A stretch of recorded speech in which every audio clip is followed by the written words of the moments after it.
บសួរនាងខ្ញុំឈ្មោះវ៉ាន់ស្រីរ៉ាចាហើយនៅក្នុងក្រុមជំនុំខ្ញុំមានតួនាទីជាអ្នកជំនួយដល់ក្រុមជំនុំហើយសម្រាប់ក្នុងគម្រោងអភិវឌ្ឍកុមារវិញគឺខ្ញុំជាអ្នកសម្របសម្រួលចាដំបូងយើងមកដល់ទីនេះគឺយើងថ្វាយគុំនៅក្រោមដើមស្វាយ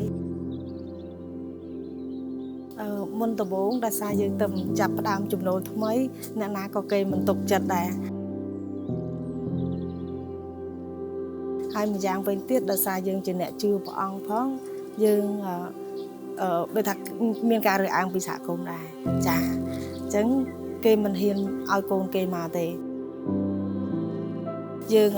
បង្ហាញក្តីស្រឡាញ់ជាមួយគេដោយយើងមានអីចឹងទៅយើងជូនពួកគាត់តាមផ្ទះអីចឹងទៅភូមិផងរបងជាមួយយើងជូនគាត់ទី1ហើយ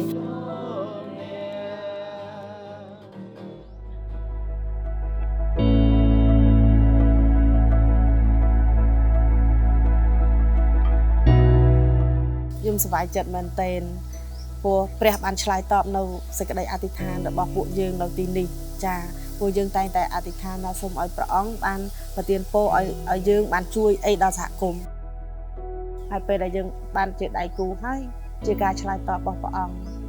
ដំណាក់កាលមួយចាដើម្បីឲ្យយើងបានជួយដល់ក្មេងៗដែលយើងឃើញពួកគាត់មានការក្រេះក្រិនតាំងពីក្នុងពោះហើយក្មេងៗភាគច្រើនគឺក្រេះក្រិនមែនតើនៅភូមិនេះចាបញ្ហាក្រៅពីខ្វះអាហារូបត្ថម្ភហើយគឺអំពើហិង្សាចាបើសិនជាអត់មានអ្នកណាដែលគាត់ទុកចិត្តទេហើយគាត់អត់និយាយរឿងនឹងចេញទេគាត់អាចគិតអត់ល្អសម្រាប់ជីវិតខ្លួនគាត់បានចូលមកក្នុងគម្រោងទី1គឺគាត់មានការ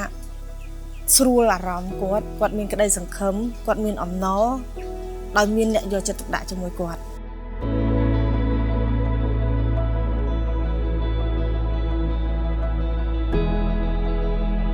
បើសម្រាប់ខ្ញុំមើលទៅកុមារគឺជាមនុស្សដែលសំខាន់យ៉ាងម៉េចគាត់ហើយខ្ញុំក៏អរគុណព្រះអង្គដែលព្រះអង្គឲ្យខ្ញុំមានកូន3 4នាក់ហ្នឹងកត្តាដែលជំរុញទឹកចិត្តខ្ញុំឲ្យខ្ញុំចិញ្ចឹមកូនហ្នឹងដោយសារយើងមានក្តីស្រឡាញ់ជាមួយកូនហើយចង់ឲ្យកូនហ្នឹងព្រោះដោយមានភាពកក់ក្ដៅ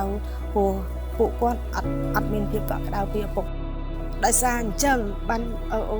ខ្ញុំគិតថាខ្ញុំអត់ចង់ឲ្យក្មេងហ្នឹងខ្វះភាពកក់ក្ដៅដូចខ្ញុំទេ